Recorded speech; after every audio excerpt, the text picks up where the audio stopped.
আসসালামু আলাইকুম রহমতুল্লাহ। আজ আমরা আলোচনা করছি খুবই দুঃখজনক একটি হৃদয় বিদারক ঘটনা নিয়ে। প্রিয় দর্শক, আজ বিকেলে একটি যাত্রীবাহী বাস সৌন্দর্য পরিবহন ফেরিতে ওঠার সময় নিয়ন্ত্রণ হারিয়ে পদ্মা নদীর পাড়ে পড়ে যায়। বাসটিতে প্রায় 50 থেকে 60 জন যাত্রী ছিলেন।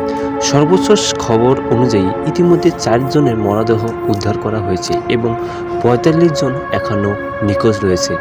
কিছু যাত্রী সাঁতরে উঠে বেঁচে গেলেও অধিকাংশ যাত্রী বাসের নিচে আটকা পড়ে তলিয়ে যায়। এই ঘটনা থেকে আমাদের জন্য একটি বড় শিক্ষা হলো, আমরা কখনো জানি না কখন কোথায় কার জীবনের শেষ মুহূর্ত চলে আসবে। আল্লাহ তাআলা পবিত্র কুরআনে বলেন, কুল্লু নাফসিল জালিকাতুল মাউত, প্রত্যেকটি প্রাণীকে মৃত্যুর স্বাদ গ্রহণ করতে হবে। প্রিয় ভাই ও বোনেরা, তাই আমাদের উচিত সবসময় আল্লাহকে স্মরণ করা, নামাজ আদায় করা, নেক আমলের দিকে ফিরে আসা।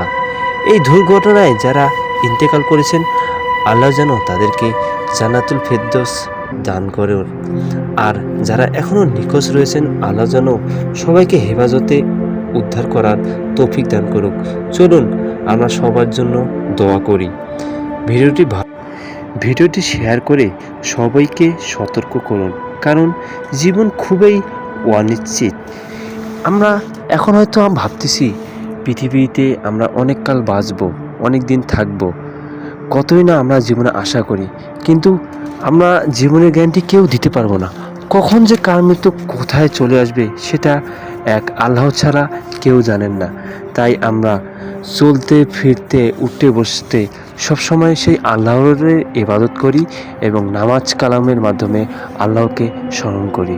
ধন্যবাদ।